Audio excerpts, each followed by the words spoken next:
Welcome to The Game Changer with Dr. Sharalyn, where purpose meets performance and leaders are built to shift legacies. I'm Dr. Sharalyn Payne, executive strategist, speaker, and the secret weapon behind leaders who drive transformation at the highest levels. Each episode delivers bold truths, power skills, and real-world strategies to help you lead with precision, show up with presence, and build the kind of influence that outlasts trends. This is the space where high-impact decisions are born, where influence is intentional, and where the bold don't just lead, they change the game. So if you're ready to rise, ready to lead, and ready to create the kind of impact that moves markets, missions, and minds, you're in the right place.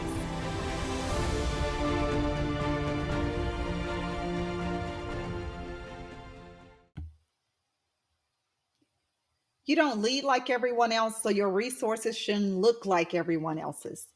I created the Game Changer Leadership Collection for high-impact leaders like you, visionaries, change agents, decision makers who lead with intention and influence. This free, high-impact resource pulls from my leadership arsenal and delivers immediate, actionable insights you can use right now to elevate your influence, lead with conviction, and drive lasting transformation. It's not just a toolkit. It's your first step toward leading at the level you were born for. Let me show you what's inside. The Leadership Edge Sampler. It's a preview of my 10 daily power skills to sharpen your influence and impact. The Influence Language Mini Guide. Essential phrases to increase your authority and build trust in every room you walk into. The Leadership Blind Spot Snapshot, because the greatest risk are the ones we don't see. The Power of One Visual Aid, a reminder that even one decision, one tone, or one conversation can shift a team or stall a movement. The Executive Briefing Checklist, a go-to tool for high-stakes communication that drives clarity and alignment. The 5-minute accountability brief, a no-fluff framework to build a culture of ownership fast. And we have the Game Changer Ascension Model Overview, my proprietary leadership growth map to help you scale your influence with intention. These are the very same tools I use with executives, culture shapers, and elite teams, leaders who know what's at stake and aren't here to play small. Because when you're called to shift systems, influence nations, and build legacies, you can't afford to lead on autopilot. This is where your next level begins. Download the Game Changer Leadership Collection today. It's free, it's strategic, and it's built for leaders who are born to shift the game. I'm Dr. Sharalyn Payne, and this is your Leadership Edge. Welcome, Game Changers. We have a fantastic episode today for you. You're going to be in for a treat. I am speaking to someone who's absolutely gifted, brilliant, all about family, the things that we talk about on this podcast. And he has some interesting insights, some fresh perspectives that he's going to share with us today. This episode is guaranteed, and I do not say that lightly, to transform and change your life. If you don't have a pen and paper, I'm going to encourage you to do yourself a favor. Stop. Grab that pen, grab that paper, tell your family, friends, whoever, that you are busy, that your attention is focused, and do yourself one more favor. I'm going to ask one more thing of you, and this is not for me. This is absolutely for you because I am just that kind of friend. I don't want you to miss it. Make sure that you put your phones on silent. You do not want to miss a thing. Chaz, so great to have you here with me today. I am excited. Oh my gosh, we can go on and on even before this, right? We've already started talking about some pretty important things that I'm pretty sure we may evolve into that a little bit later in the podcast. But why don't you just share with us who you are and tell us a little bit about the work that you do? Yeah, Dr. Sharalyn, thank you for having me. It's an honor. Appreciate the opportunity to share with you and your audience. I am a serial entrepreneur through and through. I'm completely unemployable. I like that. although I have been employed for many years of my life and was a good employee. But as we were just talking, I'm a pot stirrer and I like to do my own thing. And I've done that now in multiple industries. I've got a portfolio of retail franchises that I developed and mostly have sold off. I've got a construction company. I've got an equipment rental business. I've got a portfolio of real estate.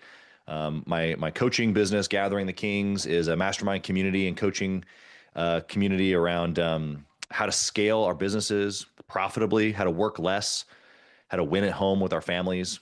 We do a cool family mastermind in the summers. It's a vacation that entrepreneurs take with their spouses and kids, and we do a bunch of sessions for the adults, and we teach kids to entrepreneurship, and all kind of wrapped up in a fun vacation. And honestly, I feel like it's my life's work. So being able to be here with you and sharing a new perspective or a fresh perspective, like you said, is part of what God has given me, and so I hope to bring some value here today.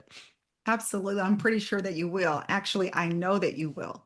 Let's get into it. You share with us, Yeah. you have such a rich background, literally, but also figuratively speaking. How did you start with Gathering of the Kings? I just love that name. And every time I hear that, I get so excited about it. So tell us, Yeah. how did that come to be?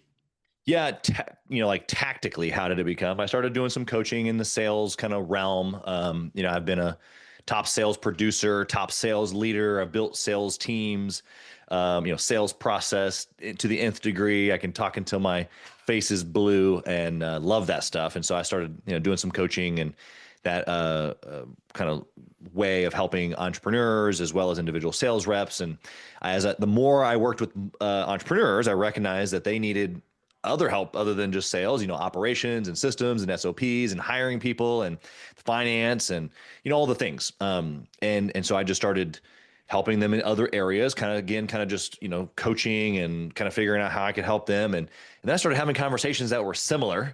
And it's just like, well, wait a second. I should get these 6 or 7 clients together and sit at the same table. Hence, the putting everybody together in a group format. Not always, but that mastermind principle. It comes from the book Think and Grow Rich, which is outside of the Bible, by far my favorite book. I read it every single year, usually multiple times every single year. Just wrapped it up, I don't know, maybe 2 or 3 weeks ago for maybe the second or third time this year. I can't remember, but in chapter 10, he breaks down the mastermind principle. It is 2 or more working in harmony unto achieving something specific. And so I just figured that all these people were having high level problems. You start to have certain issues in your business, especially when you get into, above 7 figures, multiple 7 figures, 8 figures. Like there's just levels of conversation, things that happen at certain break points. And so I could put these people together at a table and we could tear things apart, build them back together. Everybody benefits. It's a fresh perspective for everyone because we're all in different industries. And it's like, well, wait a second. That was so natural for you to think that way, but it really like way over my head. But since I heard you say it, it's like, and then I'm gonna go implement it in my business. Boom. It's just because we're in different industries, different fresh perspective, all that fun stuff. Which has really worked. So the name Gathering the Kings is an action. I'm still in the process of gathering the kings. It'll never be done. These kings and queens, it's not just a masculine thing, but the kings and queens sit at the table because they want to grow. They're humble, they're coachable, they want more, they're grateful, but they're not done. They know that the upward trajectory, the top of the mountain is that way, and that's where we're headed. And we just get to do it together. It's kind of fun. Love it. Love it. So I want to ask you a question. Yeah. And I think I know the answer to this, but I want to hear you say it for the audience. Okay. Why kings? Why the gathering of the fill Yeah. in the blank kings? Why do you call them kings? Yeah, because I think that that's how God has made us. And Absolutely. and so I can use a couple biblical references here. King David is my favorite, but there are plans and purposes that have been given to us. And I don't think that we've all been given the same plan and purpose. And I think that some of us are designed to lead and to carry weight, to make decisions.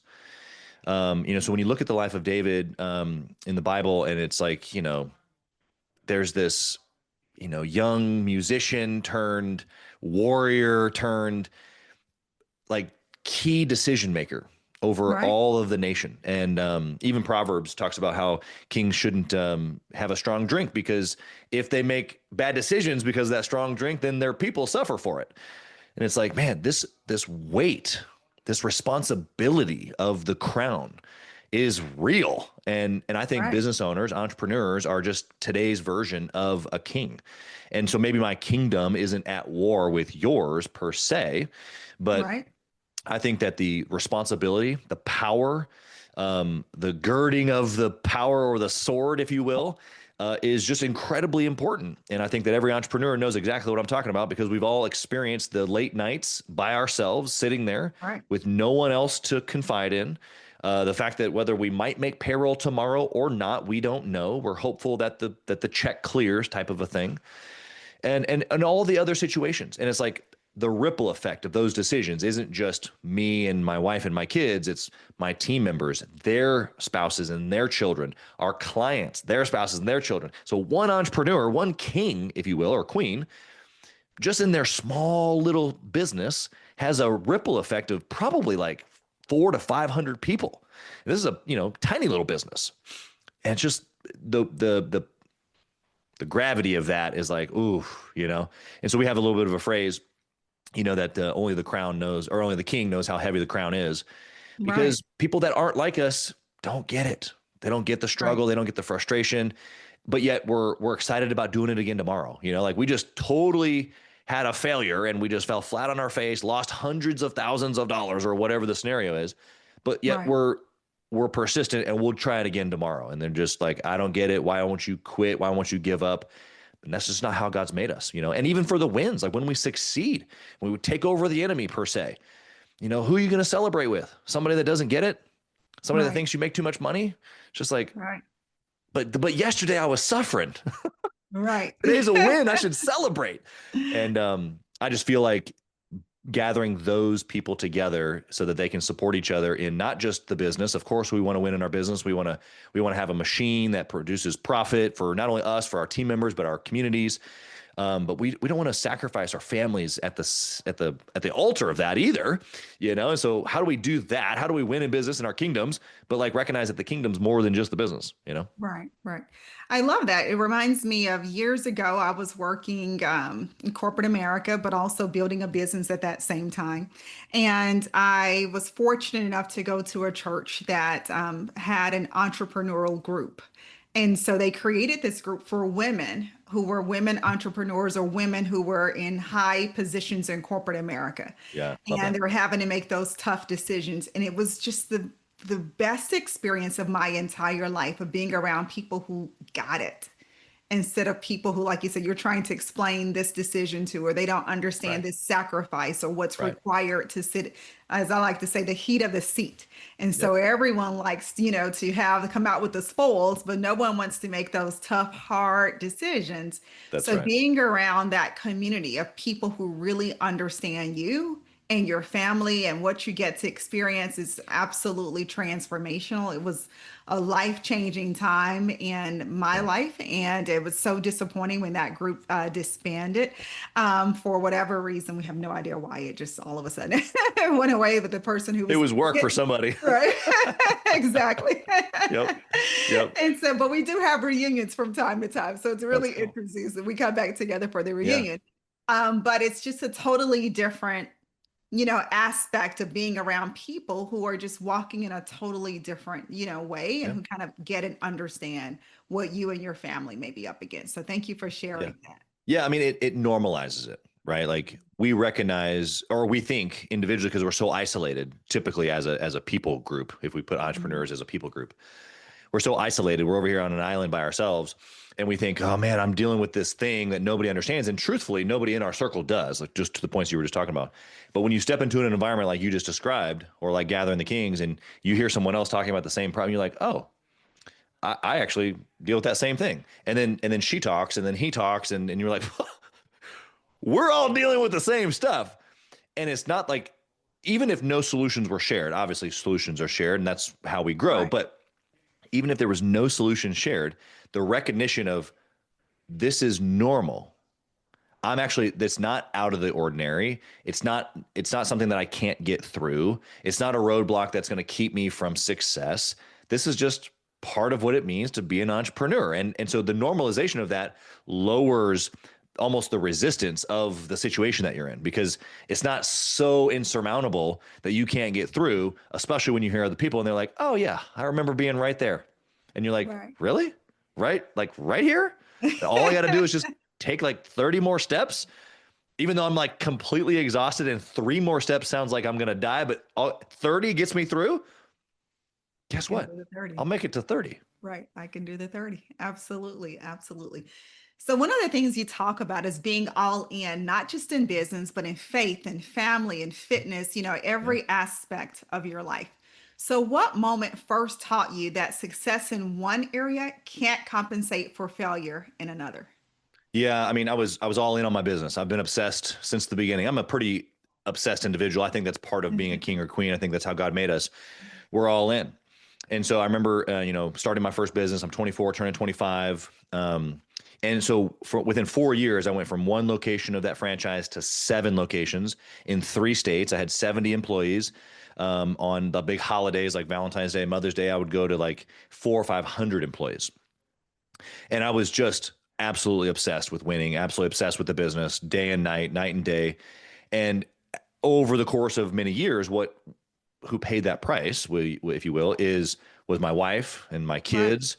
Of course, my health was way down the list as well, and my faith and all the other components. The most obvious one was my wife and kids. Even so much to the tune that my wife not only told me she felt like a single mom, she scheduled family photos without me one time.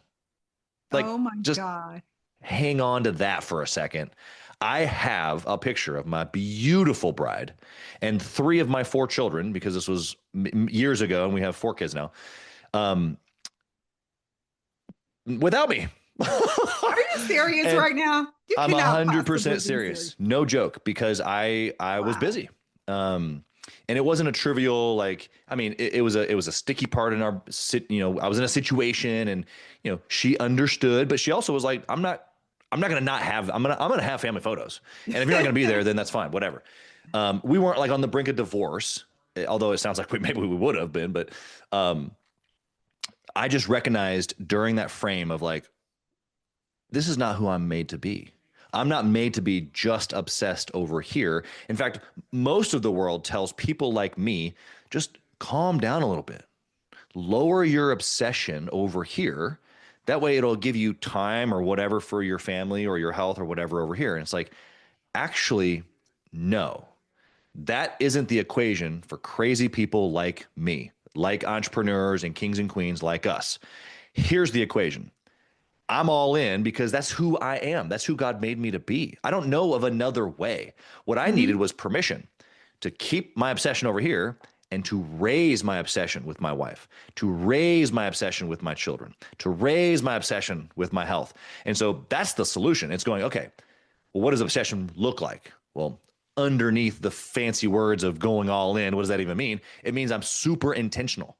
It means that I think about the little actions that I take every single day and what the result is of those things, especially if compounded. Okay, well, what does that look like in business? I'm doing certain meetings, I'm doing certain actions, I'm taking certain, steps. Okay, great. Well, guess what? I can do the same thing in my marriage. Send my wife an appreciation text every morning. We're spending certain time together, whether it be in the evening or weekends, or we do a trip or whatever. Like, that's all intentional. With my kids, I just told you about how I spent some time with my daughters this morning. Maybe we'll get into that story in a little bit, but there's intentional time with my health. I'm thinking about what I'm eating. I'm working out every day. Like, it's actually not too difficult to have all of it. All it requires is going, what do I want? Not just over here, but over here too. And then breaking those down into intentional steps every single day. Right. Absolutely. Absolutely. So you mentioned the family photos. I'm trying not to laugh. You're going You back. see, right. Yes. I am going back here because I want to know, was that the turning point that shifted you from entrepreneur to architect of an exceptional, crazy wild Yeah. life? Yeah.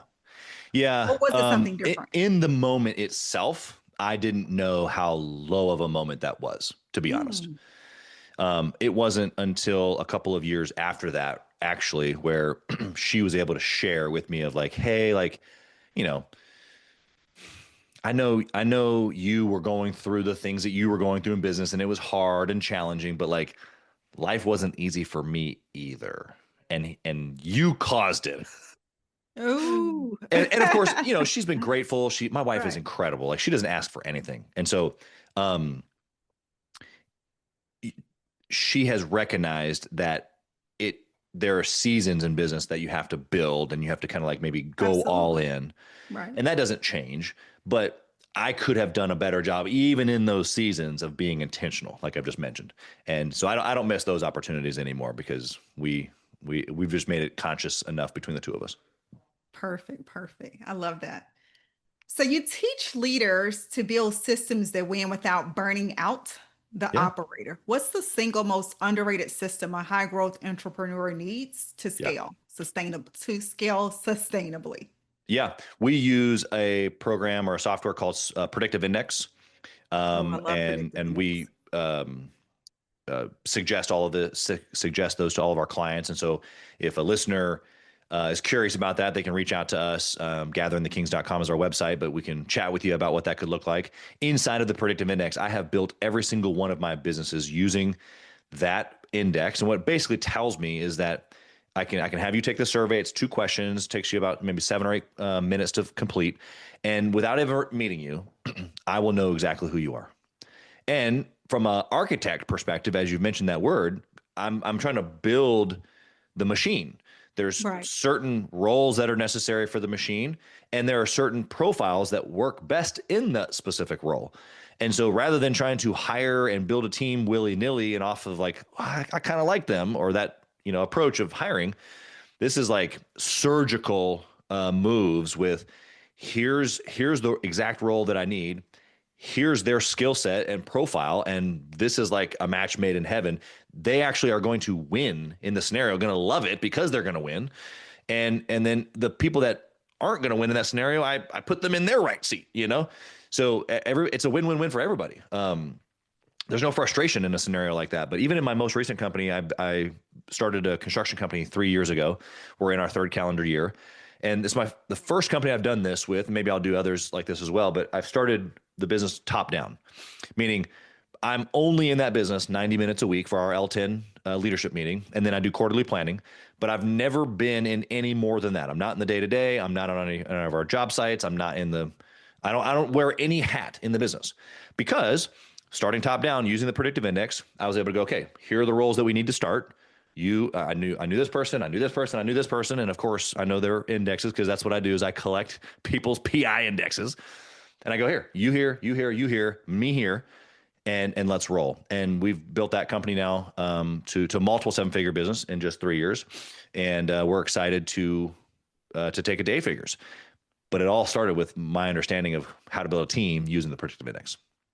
I love that you share that because years ago, I was part of my business was looking to get certified in that. And so sitting Oh, through that really? certification, yes, yes. Yeah, And so I absolutely very cool. recommend it to every single organization that I work with that is responsible for working with talent. It just helps you to be so much more effective and efficient in being able Yes. to scale and get things done. And I think that leaders don't recognize the importance of having the right people in the right seats and how crucial that is for not only the Yeah. longevity, the sustainability of the organization, Right. but your happiness, your peace, your health, your wellness, as well, because you're not putting out so many fires and dealing with other things that don't truly matter that's Yep. impacting your business. So I love that you're Yep. you're using that It's one of tool. those things that people hear, like put the right people in the right seats, and they go, "Ooh, that was good." Right.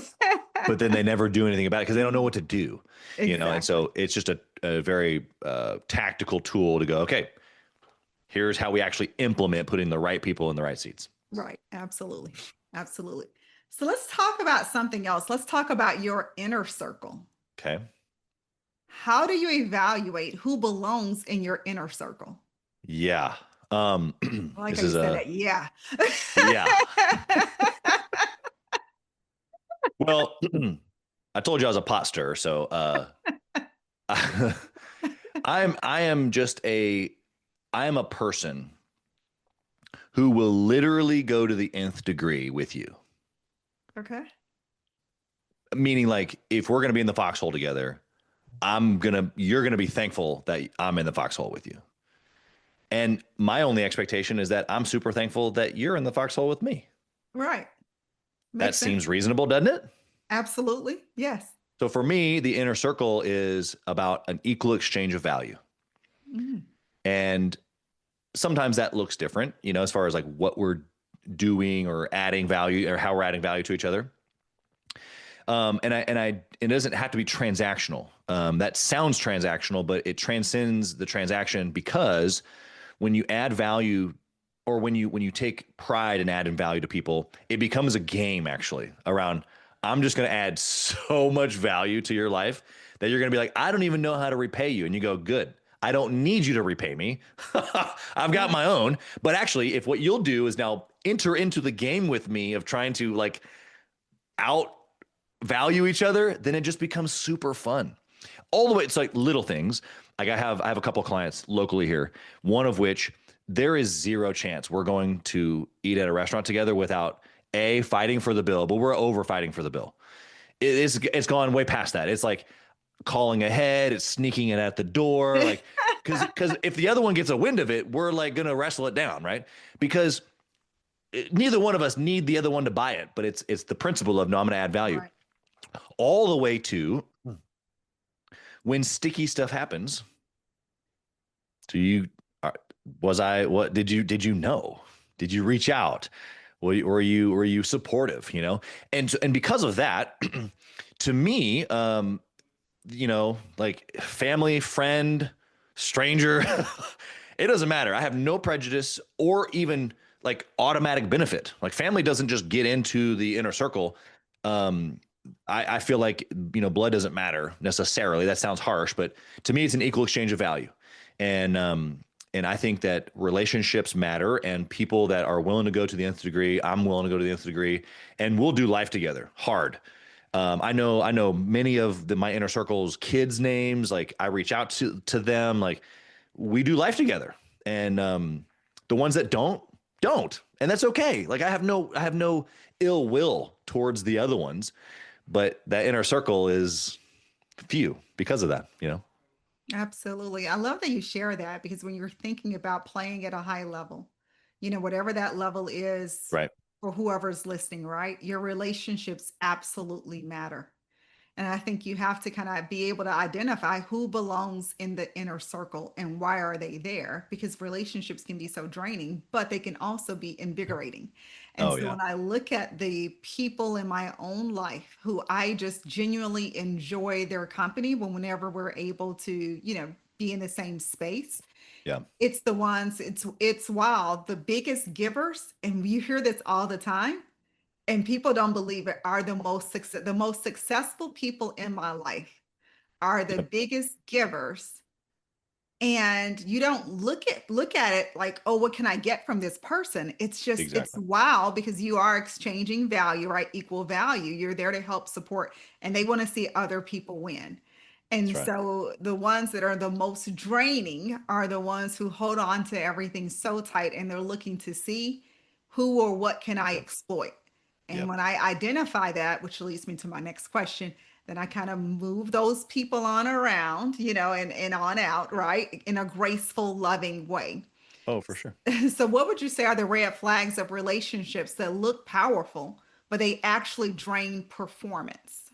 Yeah. This is a super good question. Good for you, Oh, for thank getting you. to Let me this get type of a myself on conversation. Yeah, exactly. Yes.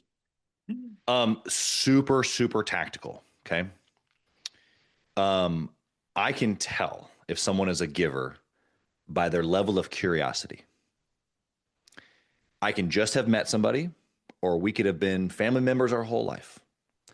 And when we come together, your level of curiosity obviously displayed through the questions that you ask, not only just the number of questions that you ask, but the intelligent questions or the deep rooted questions, like the one you just asked. It matters because it moves the other person, right? Because I'm like, Mm, not only do you value my opinion because you just now asked for it, but because you've asked such a good question, or maybe potentially a follow up question, also like the question you just asked, it tells me that you're not just checking a box and moving on, right? I used to teach salespeople this all the time. It's like, you can't just ask your three normal questions. You know, imagine a dating scenario. Who are you? What's your shoe size? What's your favorite color? Will you marry me? What? It's like, you're not going to get a second date, bro. But if you just leaned in and you looked her in the eyes and you said, where are you from? And how was that growing up there? Mm. And how many siblings did you have? And what was that like? And like, you just took genuine interest. It's not like we don't have to have a like you. We don't have to have a doctor's degree, but it's just genuine curiosity. And I can tell from friends that I have, clients that I have, family that I have, if we come together and you are curious, that is someone who most likely is going to equal exchange of value with me. Wow, that's good. That's good. Because so The many opposite is true also, right? Like, if we sit here and because better believe I'm good at asking questions, just from what I just said, right? So I'm going to beat you to it. First off, I just already know because I'm probably better than you in this scenario, which is fine. It's not about being better. I just know that I'm more practiced. So I'm probably going to beat you to questions. And so I'm going to ask you a question and multiple questions, and we're going to get into your life because this is what I do. Right. But if in the circumstance you don't flip the switch, it's not a big deal. I don't like hold anything against you, but I've made a mental note. It's just the way that it goes. I like how you just kind of let us know how you do it. It's really good because it's funny. It reminds me of sharing something. We were talking about someone in a group that I'm in, and we were talking about something. I can't remember what it was. I think how you meet people, what happens when you first meet people. Sure. And I was sharing that in that group, it's challenging for me to kind of really get to know people deeply when they come across as the checklist. Like, I gotta, okay, these are my list of questions, and it feels Yep. very transactional versus I want to go deep sea fishing. And so if you want to go deep sea fishing, okay, need a moment. I'm gonna keep Yeah, went down talking the as wrong long as pipe. I keep talking. You're good. Okay. Are you sure? They tell me as long as you keep talking and the person can respond, you're all right. Just No, we're never good. stop talking. We're Okay, good. perfect. Whew. But when you are checking the boxes, and I was like, and it just doesn't feel good when you feel Yep. like you're being interrogated versus someone has a genuine interest to know who you are, where you come from, what you're about, and how That's they right. can support. That's right. Totally different conversation where then it gets interesting and fun, and we want to go to that next space versus like you just said, okay, so do you have any, for me as a female, it's usually, okay, do you work a job? If and if you, yes or no, whatever. Are you married? Yep. How You many get children do kids. you have? Right, exactly. And it's like, oh my gosh, let's just play a little bit instead of That's right.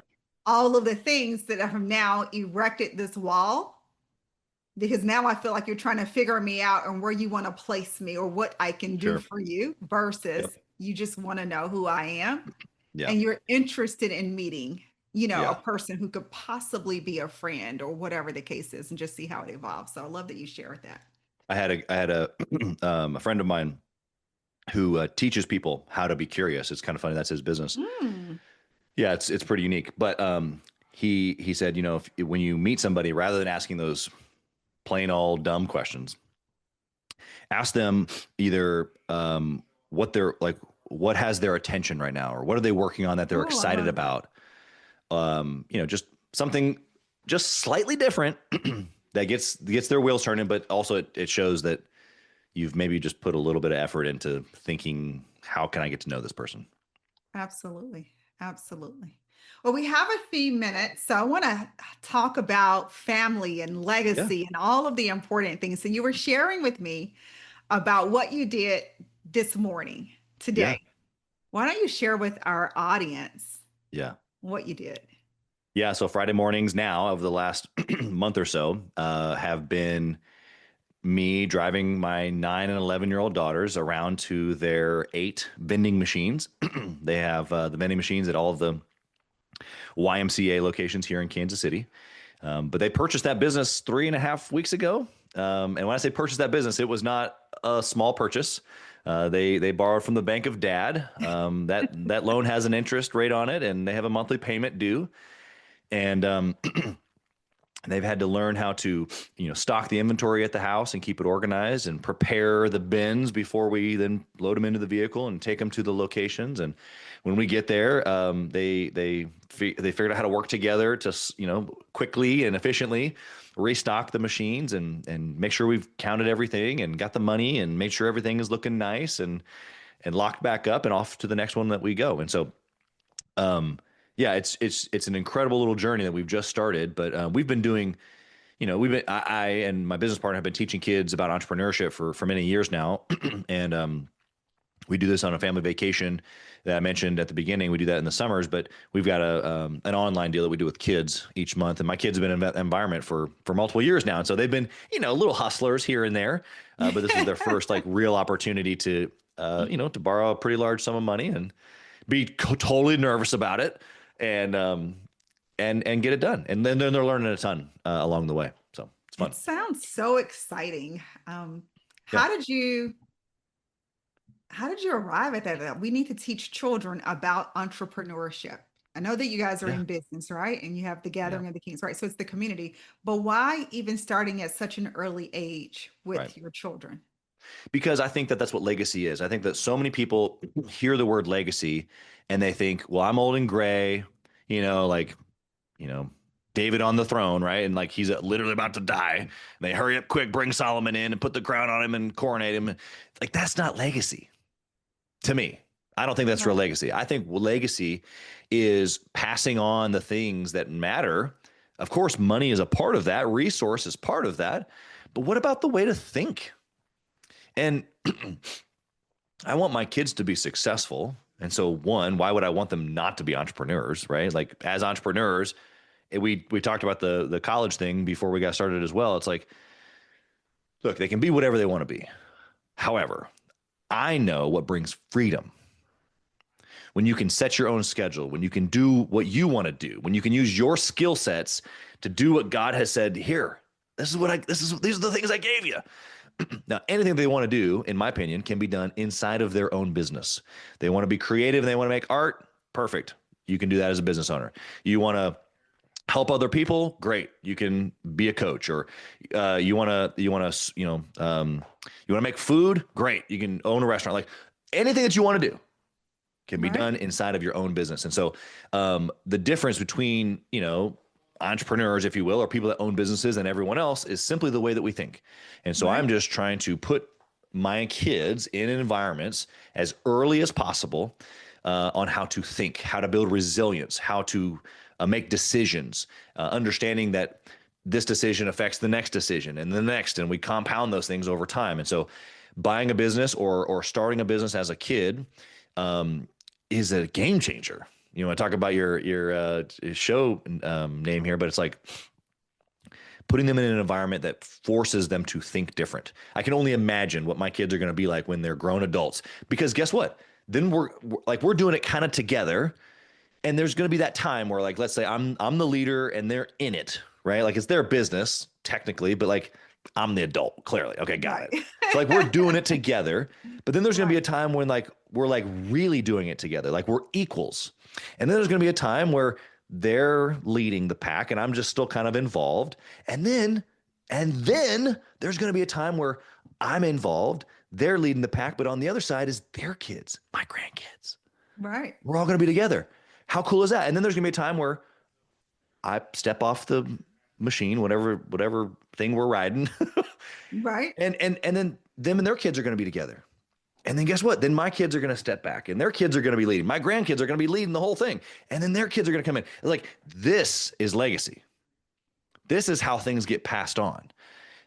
The family culture, the way that we do things, the family office of sorts. Like this is how we do it. Not let me hurry up and build and my business and my wealth and my money actually becomes a mistress because it's over here. And then I do my family over here when I have time and when it's Right. convenient.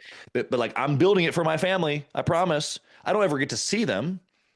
They Right. take vacations or do family photos like in my story without me. But like I'm over here building, I'm doing it for you. I promise. Right. Only just like here, I'm passing along millions of dollars. I never knew dad. Never knew how dad thought. I never knew dad why he was so driven. But like I got millions of dollars. Okay, well, I'm going to try to make the best of it. Stats now tell me is that that individual, my child, is going to fumble all over themselves. And by the time their kids get what's left of the money, it's going to be gone. They'll spend it all because Right. nothing has been passed on. Make sense? Absolutely. It does make sense. So for those who are listening, I don't even know. Well, let me just be nice. Okay. So for those who are listening and they are not thinking the way you think,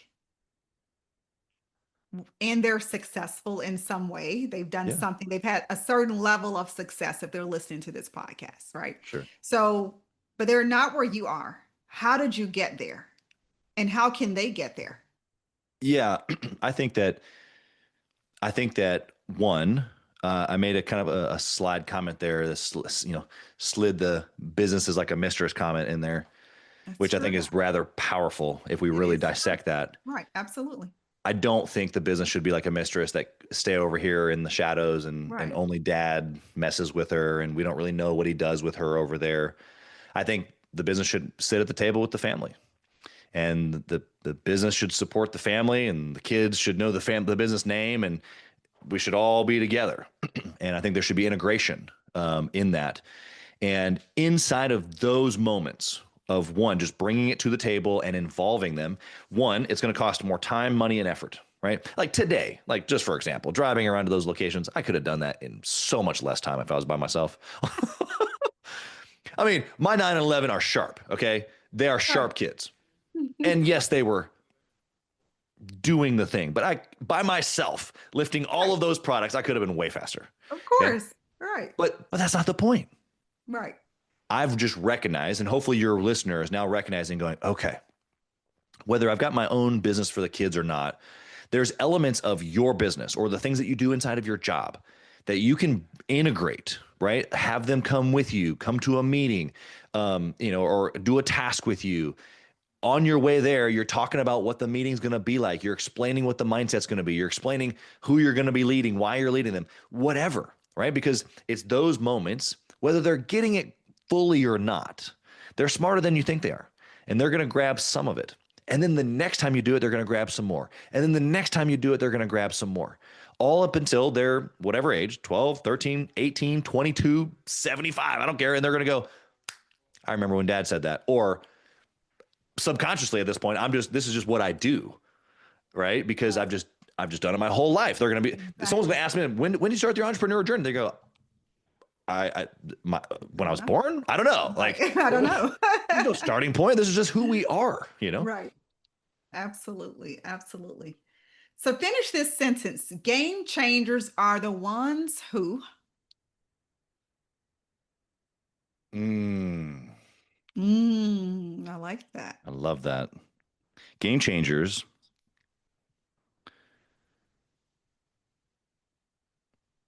are the ones who say, from me down, it's going to be different. Oh, I love that. From And that can be a family perspective from, me and the family tree down. Could be like you, where, you were the first one in your family to complete a college education. Um, Game changers are the ones that stick out, stick out of the crowd just enough. They stir the pot just enough to say, you know what, I'm going to be different. I am different. I don't have a problem holding the weight of the crown. In fact, here, Give it to me. this Right. is where it belongs. Absolutely. Absolutely. Wow, this has been absolutely dynamic. We're coming to a close. What's the one question that I didn't ask you that I should have, or that you wanted me Oh, to? yeah. um, Man, you covered a lot. Your audience is a blessed audience for sure. Um, Thank you. Probably the one thing we didn't talk about is the dynamic of what real faith is. And I think that faith has a lot more to do with our actions per the Bible, although than most believers give it. I think most believers count faith as just like the who we believe in and kind of what we do on Sunday. And faith is just so far from that. Faith is the internal belief plus action, not just religious belief plus action, but when you have faith, you take steps. Absolutely. And I think that most people don't have what they say that they want Right. because their faith is so small. Agreed. Agreed. That's powerful. That's actually legendary.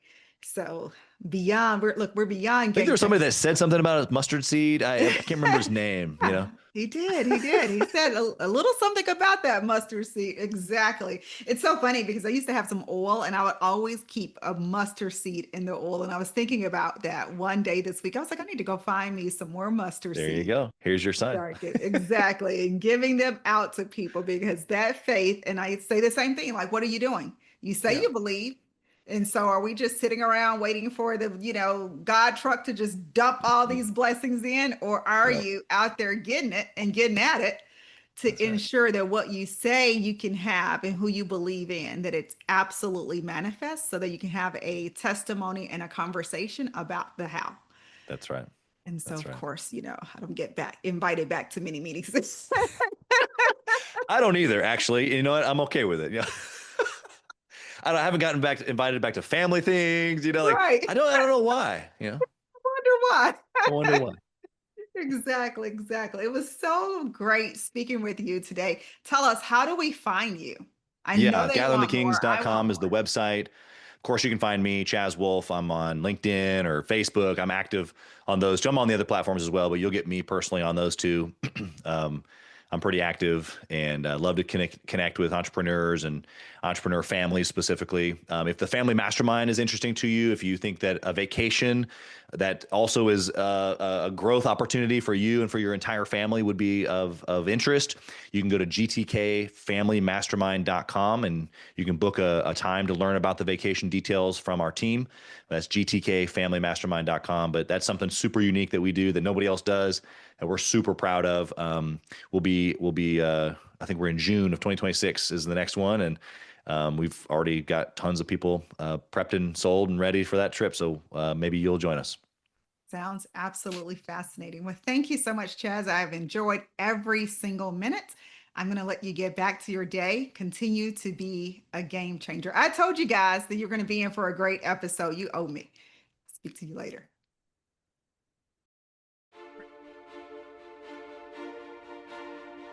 Thank you for joining me on The Game Changer with Dr. Sharalyn, where we don't follow trends, we set them, and we don't just lead teams, we shift legacies. If today's message challenged, stretched, or inspired you, don't keep it to yourself. Share it, tag it, lead through it. Because real leaders don't just consume wisdom, they multiply it. Want to go deeper? Subscribe to the Ultra Influential newsletter for exclusive tools, behind-the-scenes strategy, and weekly mindset shifts for the leader ready to move nations, markets, and minds. Visit www.smpistrategies.com or send a note to leadership@smpistrategies.com. And if you're ready for next level coaching or consulting that positions you as the right leader at the right time in the right place, let's talk. This is what we do, and we do it with precision, power, and purpose. Remember, change isn't just something you lead, it's something you become. Stay bold, stay brilliant, stay a game changer.